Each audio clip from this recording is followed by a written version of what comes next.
World now में सबसे पहले बात करते हैं दो दोस्तों की जो एक दूसरे के कट्टर दुश्मन बन गए थे, लेकिन एक बार फिर से दोबारा दोस्त बनते नजर आ रहे हैं। उनके रिश्तों पर जमी बर्फ पिघलती नजर आ रही है। अमेरिकी राजनीति की सबसे हाई प्रोफाइल टकराव की कहानी है ये, जिसमें ट्विस्ट है, टर्न्स है, रोमांच है, धमकियां हैं, चेतावनी है, वार्निंग है और फिर रीयूनियन भी है। और ये सब कुछ 6 महीने के दरमियान हुआ है। जी हां, हम बात कर रहे हैं अमेरिका के राष्ट्रपति डोनाल्ड ट्रंप और टेस्ला के सीईओ इलॉन मस्क की। 6 महीने पहले तक जहां इलॉन मस्क और राष्ट्रपति डोनाल्ड ट्रंप एक दूसरे पर खुलेआम वार कर रहे थे, वहीं मस्क पूरे सम्मान के साथ व्हाइट हाउस में वापस लौट आए हैं और डोनाल्ड ट्रंप के स्टेट डिनर में खास मेहमान भी बने हैं। दरअसल व्हाइट हाउस में Saudi crown prince Mohammed bin Salman के सम्मान में ट्रंप ने डिनर का आयोजन किया था। डिनर की तस्वीर आप देख लीजिए। ये दुनिया की सबसे महंगी डिनर पार्टीज में से एक है, क्योंकि ये डिनर सिर्फ सामाजिक कार्यक्रम नहीं था, बल्कि इसका मकसद अमेरिका और सऊदी अरब के बीच व्यापार रणनीतिक रिश्तों को मजबूत करने का मकसद था। ट्रंप के इस डिनर पार्टी में, जहां पर सऊदी क्राउन प्रिंस भी थे, डोनाल्ड ट्रंप भी थे, राजनेताओं के साथ साथ कई चर्चित हस्तियां भी आमंत्रित की गई थी, क्योंकि सऊदी अरब अपनी एआई कंप्यूटिंग पावर बढ़ाना चाहता है, इसलिए टेक दिग्गजों को इस डिनर पार्टी में बुलाया गया था। इसकी तस्वीर आप देखिए, जहां पर क्राउन प्रिंस भी पहुंचे और जहां पर इलॉन मस्क भी पहुंचे और जहां पर डोनाल्ड ट्रंप, दोनों जो शीर्ष लीडर हैं दोनों देशों के, वो इस डिनर पार्टी को होस्ट करते नजर आए। अब मेहमानों की सूची में एक नाम बहुत इंपॉर्टेंट था, एक नाम बहुत खास था। इसमें इलॉन मस्क का नाम शामिल किया गया। जरा फुल स्क्रीन तस्वीर आप देखिए, जो इस बात का संकेत है कि वो सऊदी अरब के साथ तकनीक और आर्थिक सहयोग के लिए तैयार है। और जो तस्वीर में अभी आप देख रहे हैं इलॉन मस्क को, वो भी इस डिनर पार्टी में आए थे। और यही खबर इस बात से बड़ी हो गई कि यहां पर सऊदी क्राउन प्रिंस और डोनाल्ड ट्रंप की मुलाकात हो रही थी। डिनर तो क्राउन प्रिंस के लिए था, लेकिन लाइमलाइट लूट गए इलॉन मस्क। व्हाइट हाउस में मस्क की मौजूदगी सैकड़ों सवाल खड़ी कर गई।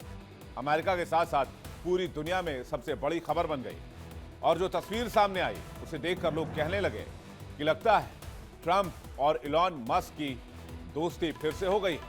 यह तस्वीर देखिए, इस पर जरा गौर कीजिएगा। जैसे ही डिनर हाउस में डोनाल्ड ट्रंप की एंट्री होती है, वो इलॉन मस्क को थपथपाकर एक तरह से उनसे अभिवादन करते हैं, उनसे मुलाकात करते हैं। इसको हमने स्लो मोशन भी किया है। अब देखिए, जैसे ही डोनाल्ड ट्रंप यहां पर आएंगे, हालांकि वो किसी से नहीं बात कर रहे हैं, लेकिन ये देखिए यहां पर वो इलॉन मस्क को छूकर एक तरह से ये बताने की कोशिश करते हैं कि ऑल इज वेल है, सब कुछ ठीक है। ये देखिए, एक बार फिर से इस तस्वीर को देखिए। अब जरा फुल स्क्रीन तस्वीर आपको दिखाते हैं। ये खबर क्यों, ये कहानी क्लाइमैक्स और टर्न ट्विस्ट से क्यों भरी हुई, ये भी आपको बताएंगे। ट्रंप अभी भी अपने दोस्त के लिए सॉफ्ट कॉर्नर रखते हैं। इस तस्वीर से इस बात का अंदाजा हो जाता है। जब ट्रंप डिनर के लिए हॉल में एंटर हो रहे थे, इस टाइम मस्क गेट के पास खड़े थे। जैसे ही ट्रंप एंटर होते हैं, मस्क को हाथ लगाते हैं और स्माइल करते हैं। एलन मस्क भी डोनाल्ड ट्रंप को ग्रीट करते नजर आते हैं, सिर हिलाते नजर आते हैं। इतना ही नहीं, व्हाइट हाउस में Saudi crown prince Mohammed bin Salman के साथ डिनर के दौरान इलॉन मस्क, डोनाल्ड ट्रंप तीन बार नाम लेते हैं डोनाल्ड ट्रंप और मजाकिया अंदाज में कहते हैं, इलॉन तुम बहुत लकी हो कि मैं तुम्हारे साथ हूं। फिर हंसते हुए पूछते हैं, क्या इसने कभी मुझे ठीक से थैंक यू कहा है। ट्रंप ने डिनर के दौरान मस्क का जिक्र किया और उन्हें ओल्ड फ्रेंड बताया। कुछ रिपोर्ट्स में यह भी कहा जा रहा है कि मस्क डॉज के रोल में वापसी कर सकते हैं और इसके ही संकेत बार बार ट्रंप दे रहे हैं। ट्रंप के इस डिनर के बाद इलॉन मस्क ने अपने सोशल मीडिया अकाउंट पर एक पोस्ट किया। क्या पोस्ट किया वो देखते हैं। ये देखिए, ये है डोनाल्ड ट्रंप का पोस्ट, इलॉन मस्क का पोस्ट, माफ कीजिएगा, डोनाल्ड ट्रंप के इस डिनर पार्टी के बाद। I would like to thank you President Trump for all he has done for America and the world. अब डिनर पार्टी में डोनाल्ड ट्रंप ने कहा, क्या इसने मुझे कभी थैंक यू कहा है? तो इलॉन मस्क ने सोशल मीडिया पर जाकर बाकायदा तस्वीर लगाकर थैंक यू कहा। इस मैसेज ने दोनों देशों के, दोनों शख्सियतों के रिश्ते को लेकर नई चर्चाओं को जन्म दे दिया है। न्यूयॉर्क टाइम्स की एक रिपोर्ट बताती है कि डिनर मस्क की वापसी का प्रतीक था। इसके अलावा सऊदी अरब ने टेस्ला और XAI जिसे ग्रॉक के नाम से जानते हैं 40 बिलियन से ज्यादा का निवेश किया है। यह भी इलॉन के वहां पहुंचने की वजह थी। मोहम्मद बिन सलमान टेक और एआई में बहुत रुचि रखते हैं और इलॉन मस्क का वहां होना इन सौदों को मजबूत करता है। $1 ट्रिलियन की डील में टेक सेक्टर प्रमुख है और मस्क की मौजूदगी अमेरिका की टेक इंडस्ट्री को रिप्रेजेंट करता है। इसके अलावा यह भी है कि ग्लोबल पावर के तौर पर अमेरिका अपनी साख सऊदी अरब के सामने बढ़ा रहा था और सऊदी अरब एआई और टेक्नोलॉजी के मामले में दुनिया में अपने आप को हब बनाना चाहता है। ऐसे में इलॉन सऊदी के लिए भी बहुत जरूरी हो जाते हैं और इलॉन जैसे ग्लोबल इन्फ्लुएंसर को यहां शामिल करके ट्रंप अमेरिका के एक सॉफ्ट पावर को भी सामने रख रहे हैं। डिनर में अमेरिकी राजनीति नेता जैसे कि उपराष्ट्रपति जेडी वांस, विदेश मंत्री मार्को रूबियो, व्हाइट हाउस के स्टाफ के सदस्य मेलानिया ट्रंप जो कि प्रथम महिला है, वो भी डिनर में मौजूद थी। इसके अलावा जिन चेहरों की चर्चा हो रही है आपको बताते हैं। ट्रंप के इस डिनर में कौन कौन से दिग्गज बुलाए गए थे, किनको किनको आमंत्रण दिया गया था। यहां पर थे इलॉन मस्क जो कि सीईओ हैं टेस्ला के, टिम कुक सीईओ हैं एप्पल के, जेनसेन हुआंग जो कि सीईओ हैं इनवीडिया के, लीसा सू सीईओ हैं एएमडी के, ग्रेग ब्रॉकमैन जो ओपन एआई के को फाउंडर हैं, क्रिस्टियानो रोनाल्डो जो कि फुटबॉलर हैं, जियानी इन्फैंटिनो जो कि अध्यक्ष हैं फीफा के, जेफ बेजोस जो कि सीईओ हैं अमेज़न के, माइकल डेल जो कि सीईओ हैं डेल कंप्यूटिंग के। इस डिनर के बाद इलॉन मस्क ने कहा कि सऊदी अरब में टेक्नोलॉजी निवेश बढ़ाने की योजना है और उनकी कंपनियां इस बारे में अहम भूमिका निभाएंगी। मस्क की कंपनी XAI और सऊदी अरब के बीच एक बड़ा एआई डेटा सेंटर भी बनाने को लेकर डील की गई है जिसकी क्षमता 500 मेगावाट बताई जा रही है। हालांकि इलॉन मस्क को ट्रंप ने सऊदी क्राउन प्रिंस से मिलवाया था जब दोनों के रिश्ते बेहतर थे। मई 2025 में ट्रंप सऊदी अरब के दौरे पर थे। उस वक्त ट्रंप ने मस्क की क्राउन प्रिंस से मुलाकात करवाई थी, वो तस्वीर भी आपको दिखाते हैं। लेकिन उसके बाद से ट्रंप और मस्क की जो दोस्ती थी वो खटाई में पड़ गई थी। लेकिन वहां जो मुलाकात हुई थी उसकी तस्वीर भी हमने आपके लिए ढूंढ निकाली है। ये देखिए, ये जब मुलाकात हुई थी तब वहां पर भी डोनाल्ड ट्रंप, इलॉन मस्क और सऊदी क्राउन प्रिंस के बीच में बातचीत हुई थी और आमने सामने दोनों नेताओं ने लंबे समय तक बातचीत की थी। ट्रंप ने सार्वजनिक रूप से मस्क का परिचय प्रिंस से करवाया था जिसकी तस्दीक ये तस्वीर कर रही है। Saudi public investment fund PIF ने 2018 में टेस्ला में लगभग 3 से 5% की हिस्सेदारी खरीदी थी। बाद में PIF ने टेस्ला में अपनी हिस्सेदारी काफी हद तक कम कर दी, लेकिन फिर भी तकनीक के क्षेत्र में निवेश जारी रखा। उस वक्त सऊदी ने मस्क की नई एआई कंपनी XAI में भी निवेश की संभावना जताई थी जो अब करीब $40 बिलियन का निवेश बताया जा रहा है। व्हाइट हाउस का ये event Saudi crown prince Mohammed bin Salman के सम्मान में दिया गया था, लेकिन सुर्खियों में सबसे ज्यादा देखने को मिला मस्क और ट्रंप की दोस्ती। मस्क न सिर्फ ट्रंप कैंप में लौट आए हैं बल्कि उन्होंने अपनी नई राजनीतिक पार्टी बनाने का प्लान भी ड्रॉप कर दिया है। इसके साथ ही उन्होंने यह भी ऐलान कर दिया है कि वो डोनाल्ड ट्रंप को न सिर्फ मध्यावधि चुनाव जो कि अमेरिका में अगले साल होने वाले हैं उसमें सपोर्ट करेंगे बल्कि उनको फंड भी करेंगे। 2026 के मिड टर्म चुनाव में रिपब्लिकन उम्मीदवारों को फंडिंग देने के लिए तैयार हो गए हैं। इसके जरिए उन्होंने संकेत दिया है कि वो टकराव नहीं बल्कि दोस्ती का रास्ता चुन रहे हैं। लेकिन बड़ा सवाल वही है कि मस्क आखिर लौटे क्यों हैं? कौन कौन से फैसले ने हवा बदली है, या ट्रंप का प्लान इसके पीछे कुछ और है? क्योंकि ट्रंप तो ठहरे बिजनेसमैन और ट्रंप किसी भी फैसले को नफा और नुकसान दोनों तरीकों से देखते हैं। आइए जानते हैं कि क्यों बुलाया गया, इसके पीछे क्या राज हो सकते हैं, क्या वो बातें हो सकती हैं। पहली बात तो यह कि टेक्नोलॉजी के बादशाह इलॉन मस्क को नजरअंदाज ही नहीं किया जा सकता है। मस्क को दुनिया के प्रभावशाली टेक उद्यमियों में गिना जाता है। दूसरी बात यह कि उनके प्रोजेक्ट्स टेक्नोलॉजी के क्षेत्र में क्रांति ला रहे हैं और यह ट्रंप के लिए फायदेमंद था। क्राउन प्रिंस के सामने मस्क के जरिए अमेरिका के टेक पावर और इनोवेशन की झलक दी, अमेरिका के सॉफ्ट पावर को सामने रखा। मस्क का बिजनेस भी लगातार बढ़ रहा है। मस्क सऊदी अरब में अपने बिजनेस को विस्तार चाहते हैं, खासकर इलेक्ट्रिक वाहनों, ऊर्जा और स्पेस टेक्नोलॉजी में उनको निवेश भी चाहिए। इसलिए यह मुलाकात करवाई गई, मस्क को बुलाया गया। दो पक्षों के बीच बातचीत और समझौते को बढ़ावा देना मकसद था। निवेश के अवसर को देखिए, सऊदी अरब हाईटेक सेक्टर में निवेश बढ़ाना चाहता है। मस्क की कंपनियां टेक सेक्टर में अच्छा और एआई सेक्टर में अच्छा काम कर रही हैं। मस्क की कंपनियां सऊदी के विजन 2030 के लिए एक आकर्षक पार्टनर के तौर पर देखी जा रही हैं। और ट्रंप ने संदेश दिया है कि अमेरिका के पास ऐसे बिजनेस लीडर हैं जो सऊदी को टेक हब बना सकते हैं। हालांकि इसके पहले क्या हुआ था, थोड़ा सा हिस्ट्री में चलते हैं। एकदम से दोनों के रिश्तों के बीच खटास खत्म नहीं हुआ। इससे पहले भी दोनों के बीच कई मुलाकातें हुई थी। ट्रंप और मस्क के बीच मई में हुए विवाद के बाद पहली बातचीत सितंबर में हुई। तब दोनों यूटा के एक यूनिवर्सिटी कैंपस में गोलीबारी में मारे गए नेता चार्ली किर्क को श्रद्धांजलि देने के लिए गए थे। इस कार्यक्रम में 20,000 से ज्यादा लोग जुटे थे। स्मृति सभा में ट्रंप और मस्क एक दूसरे के बगल में बैठे थे और आपस में बातचीत करते हुए नजर आए थे। मस्क के department of government efficiency DOGE छोड़ने के बाद दोनों की यह पहली मुलाकात थी जो इस वक्त आप स्क्रीन पे देख रहे हैं। मस्क के मई में वॉशिंगटन छोड़ते समय तस्वीर आज से बिल्कुल अलग थी। ट्रंप के दो फैसलों से रिश्ते सुधरने की शुरुआत हुई। मस्क दो मुद्दों पर सबसे ज्यादा नाराज थे। ट्रंप ने बाद में उन्हीं पर ऐसे फैसले लिए जो सीधे सीधे मस्क के हित में थे। तो क्यों लौटे और उस विवाद को डोनाल्ड ट्रंप ने कैसे सुलझाया वो भी आपको बताते हैं। आइए देखते हैं, इस पर भी नजर डालते हैं। पहला विवाद आपके सामने रखते हैं। जब नासा के नए प्रमुख का चुनाव होना था तब ट्रंप ने एक ऐसा शख्स नामित किया जो मस्क के विचारों से अलग विचार रखता था। मस्क को यह फैसला पसंद नहीं आया। इलॉन मस्क ने इसका विरोध किया।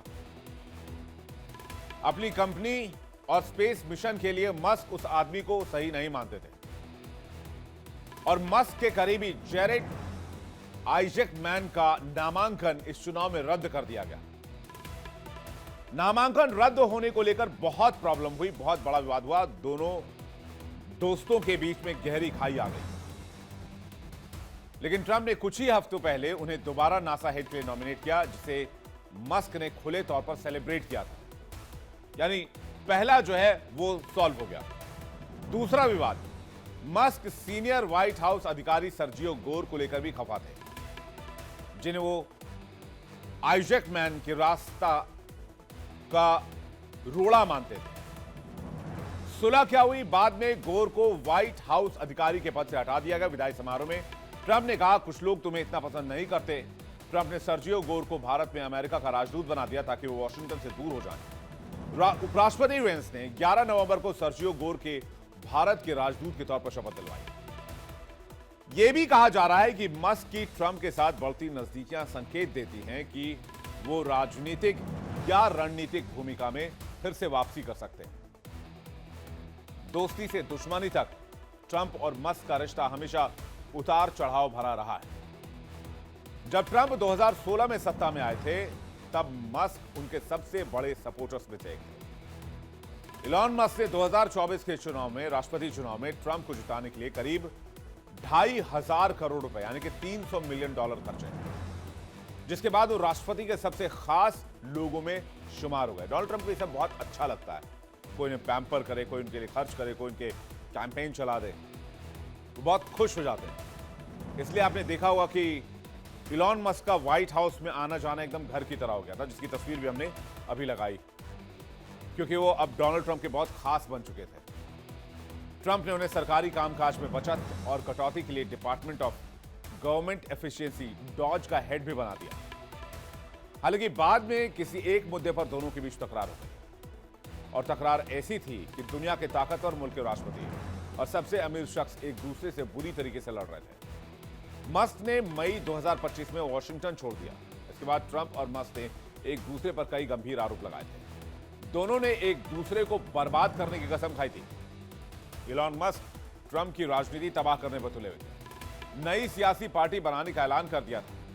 तो ट्रंप का टशन भी ऐसा ही था कि मस्क का बिजनेस वो ले डूबना चाहते थे। ट्रंप ने धमकी दी थी कि वो मस्क की सब्सिडी बंद कर देंगे। दोनों ने एक दूसरे को पागल तक घोषित कर दिया था। लेकिन ये दोस्ती जो दमदार हुआ करती थी वो कैसे टूटी? दोनों के रिश्तों की पूरी टाइमलाइन क्या है, जरा वो देखते हैं। 6 मार्च 2024 मस्क ने चुनाव में किसी की मदद न करने का ऐलान किया। 13 जुलाई 2024 ट्रंप को गोली लगने के बाद मस्क ने मदद की बात कही। 12 अगस्त 2024 मस्क ने खर्च में कटौती के लिए आयोग बनाने की इच्छा जताई। 12 नवंबर 2024 ट्रंप ने इलॉन मस्क के नेतृत्व में डॉज बनाने की घोषणा की। 1 मई 2025 मस्क ने अपनी कंपनियों पर ध्यान देने की बात कही। 27 मई 2025 मस्क ने one big beautiful bill act की आलोचना की। उनका कहना था कि यह बिल घाटे को बढ़ाएगा, डॉज के काम को कमजोर करेगा। 3 जून 2025 मस्क ने कहा कि बिग ब्यूटीफुल बिल को और सहा नहीं जा सकता है। 5 जून 2025 मस्क ने ट्रंप को बिल को डिस्गस्टिंग अबॉमिनेशन कहा। ट्रंप ने जवाब में कहा कि इलॉन मस्क पागल हो चुके हैं। मस्क की कंपनियों की सब्सिडी काटने की धमकी भी डोनाल्ड ट्रंप ने दे दी। 6 जून 2025 ट्रंप मस्क एक दूसरे के खिलाफ हो गए, एक दूसरे को जमकर लताड़ा, आरोप लगाए। 11 जून 2025 इलॉन मस्क ने ट्रंप पर की टिप्पणी पर खेद जताया। 1 जुलाई 2025 ट्रंप को नई पार्टी बनाने की चेतावनी दी। ट्रंप ने मस्क की ओर से डिपोटेशन का संकेत दिया। 7 जुलाई 2025 मस्क ने अमेरिका पार्टी नाम की नई राजनीतिक पार्टी बनाने की घोषणा कर दी। ट्रंप ने मस्क की नई पार्टी पर तीखा हमला किया। डोनाल्ड ट्रंप ने मस्क को ऑफ द रेल्स कहकर पुकारा था। यह समय ट्रंप और मस्क के रिश्ते का सबसे बड़ा टूट फूट वाला दौर माना जाता है। जून 2025 में मस्क ने कुछ पोस्ट के लिए डोनाल्ड ट्रंप से माफी मांगी। उन्होंने कहा कि उन्होंने जो कुछ कहा वो बहुत दूर तक चला गया था और उन्हें इस बात का अफसोस है। हालांकि माफी आई, लेकिन ट्रंप और मस्क के बीच टकराव तुरंत खत्म नहीं हुआ। मस्क सिर्फ विरोधी नहीं बने, बल्कि एक प्रतिस्पर्धी राजनेता में तब्दील हुए। दोनों के बीच सोशल मीडिया पर लगातार आरोप प्रत्यारोप के दौर जारी रहे। मस्क ने ट्रंप और जेफरी एप्स्टीन से जुड़ी फाइलों की बात उठाई। आरोप लगाया था कि ट्रंप जानबूझकर फाइल को सार्वजनिक नहीं करना चाहते हैं। हालांकि आज ट्रंप ने इसे सार्वजनिक करने का भी अलग वाला बिल साइन कर दिया है। इसके बारे में भी हम वर्ल्ड नाउ में बातचीत करेंगे। एप्स्टीन फाइल्स किस बला का नाम है, किस जिन्न का नाम है। लेकिन जिस चीज को लेकर यह विवाद शुरू हुआ था वो था बिग ब्यूटीफुल बिल। आखिर ये कौन सा बिल था जिसे लेकर इलॉन मस्क चढ़ गए थे, इसके बारे में भी आपको बताते हैं। ये 4 जुलाई को बना एक कानून था। इस बिल को पहले अमेरिकी प्रतिनिधि सभा और सीनेट से मंजूरी मिली थी, जिसके बाद राष्ट्रपति ट्रंप ने इस पर हस्ताक्षर कर दिए।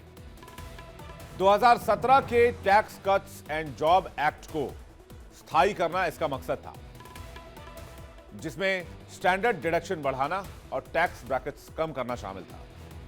टिप और ओवरटाइम के लिए मिलने वाले पैसे पर कोई टैक्स नहीं लगाने की बात कही गई।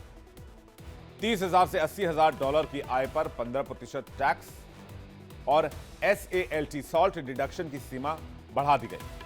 बच्चों के लिए चाइल्ड टैक्स क्रेडिट भी बढ़ाया गया। बॉर्डर सुरक्षा कड़ी करना, बॉर्डर सुरक्षा पर खर्च बढ़ाया गया। बॉर्डर वॉल निर्माण के लिए $175 अरब का आवंटन किया गया। अमेरिकी राष्ट्रीय ऋण सीमा बढ़ाने की अनुमति दी गई। गैर कानूनी प्रवासियों को डिपोर्ट करने की क्षमता बढ़ाई गई। देश में अवैध रूप से प्रवेश करने की कोशिश करते हुए पकड़े जाने पर नए जुर्माने का ऐलान किया गया। फिर क्लीन एनर्जी की बात आई। क्लीन एनर्जी को मिलने वाली टैक्स छूट घटाई गई। ईवी को मिलने वाली टैक्स सब्सिडी कम कर दी गई। यहीं पर हितों का टकराव शुरू हुआ। लोन लेने की लिमिट बढ़ा दी गई। लोन लेने की सीमा को बढ़ाकर $5 ट्रिलियन तक कर दिया गया। रेमिटेंस मतलब विदेश भेजे जाने वाला पैसा अमेरिका से विदेश भेजा जाए तो 1% टैक्स लगेगा। टैक्स सिर्फ उस ट्रांसफर अमाउंट पर ही लगेगा। जन कल्याण की बात की जाए तो गरीबों के कल्याण पर खर्च होने वाले फंड पर नए प्रतिबंध लगे। कुछ लोगों को मेडिकेड पाने के लिए काम करना होगा, यह भी इस बिल में कहा गया। महिलाओं के हेल्थ की बात की गई। प्लान्ड पेरेंटहुड संगठन के लिए फेडरल सरकार से मिलने वाली फंड को 1 साल के लिए रोक दिया गया। एक राष्ट्रव्यापी महिला स्वास्थ्य संगठन है जो अक्सर गर्भपात के मुद्दे को लेकर रिपब्लिकन पार्टी को टारगेट करता है। मस्क का कहना था कि ट्रंप के इस बिल से नुकसान होगा और यह बिल ठीक नहीं है। उन्होंने इस बिल को रोकने का आह्वान भी किया, लेकिन ट्रंप अपने फैसले पर अड़े रहे। ट्रंप मानने को तैयार नहीं थे। हालांकि अब मस्क की वापसी को लेकर कहा जा रहा है कि व्हाइट हाउस की तरफ से इस मुद्दे पर अभी भी बातचीत जारी है, लेकिन हालात अब उलट है। मस्क की टीम ऑस्टिन के एक लग्जरी होटल में 2 दिन का डॉज टीम रीयूनियन कर रही है, जिसमें डिनर के साथ साथ टेस्ला, स्पेसएक्स और द बोरिंग कंपनी के फैक्ट्री टूर की प्लानिंग भी है। मस्क खुद इसमें शामिल हो सकते हैं। यह संकेत देता है कि दोनों में समझौता हो चुका है, दोस्ती में पैचअप हो चुका है। अब कोई मतलब की राजनीति है या फिर वाकई ये दोस्ती पैचअप करने की कवायद है, तो वक्त बताएगा। लेकिन इलॉन मस्क अमेरिका और ट्रंप के लिए जरूरी भी है। क्यों? क्योंकि दुनिया के सबसे अमीर शख्स टेस्ला और स्पेसएक्स के मालिक हैं इलॉन मस्क, जिनकी दौलत इतनी ज्यादा है कि कई छोटे देशों का बजट भी उनके सामने छोटा पड़ जाए।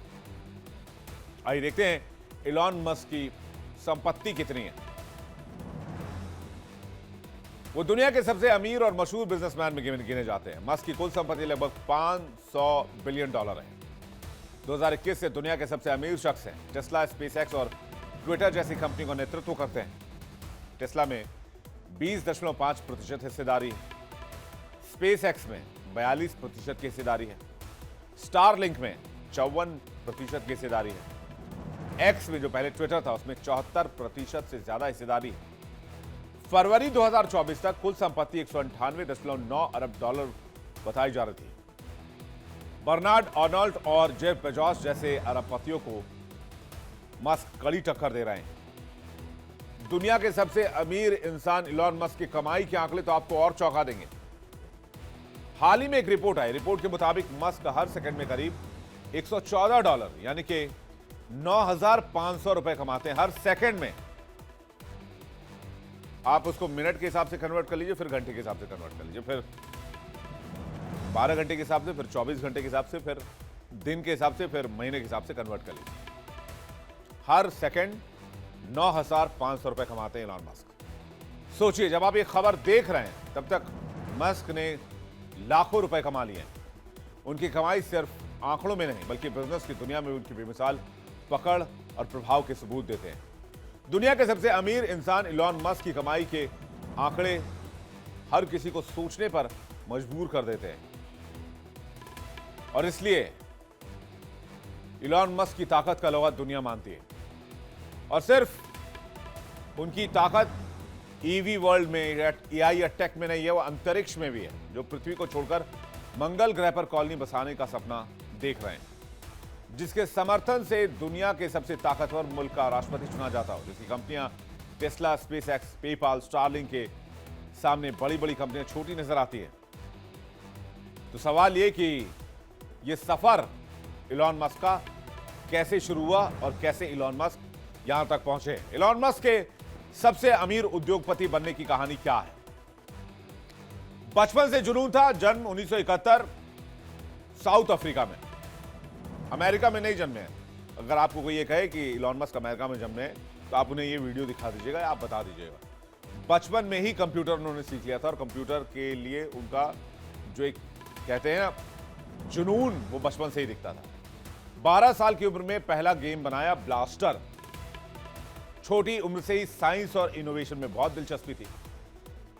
17 साल की उम्र में कनाडा पहुंच गए और फिर कनाडा से अमेरिका पहुंच गए। फिर यूनिवर्सिटी ऑफ पेंसिल्वेनिया से पढ़ाई की, फिर स्टैनफोर्ड छोड़ा और ताकि खुद का बिजनेस शुरू कर सके। फिर पहला बिजनेस बनाया जिप2, जो कि एक स्टार्टअप था। यह ऑनलाइन सिटी गाइड था। 1999 में कॉम्पैक्ट ने इसे $300 मिलियन में खरीद लिया। पहली बड़ी कमाई $22 मिलियन मस्क को मिली। फिर पेपाल का जादू चला।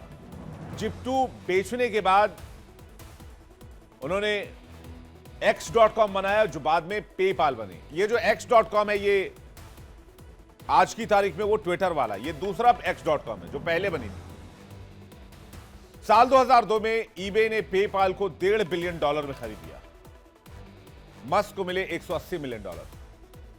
फिर स्पेस एक्स की उड़ान देख लीजिए। 2002 में स्पेस एक्स शुरू की। सपना था धरती के बाहर दूसरे ग्रहों पर कॉलोनी बनाना, मंगल पर घर बसाना। शुरुआत में 3 बार रॉकेट फेल हुए, चौथी बार में कामयाबी मिली। आज स्पेस एक्स, नासा दुनिया की सबसे बड़ी प्राइवेट स्पेस कंपनी है। फिर टेस्ला भी देख लीजिए कैसे चली। 2004 में टेस्ला मोटर्स से जुड़े, इलेक्ट्रिक कारों को कूल और पावरफुल बनाया, पॉपुलर बनाया। आज टेस्ला की मार्केट वैल्यू $1 ट्रिलियन के करीब है। इसके अलावा न्यूरोलिंक, बोरिंग कंपनी, ट्विटर, ये भी कंपनियां हैं। न्यूरोलिंक जो है वो दिमाग और मशीन को जोड़ने की कोशिश कर रहा है, इस पर काम कर रहा है। बोरिंग कंपनी ट्रैफिक खत्म करने के लिए अंडरग्राउंड टनल्स पर काम कर रहा है। और ट्विटर जो कि सोशल मीडिया को नई दिशा देने की कोशिश कर रहा है। एलॉन मस्क की आज की संपत्ति $500 बिलियन के करीब है। हर सेकंड $114 से ज्यादा की कमाई करते हैं। शेयरधारकों ने $1 ट्रिलियन का वेतन पैकेज दिया हुआ है।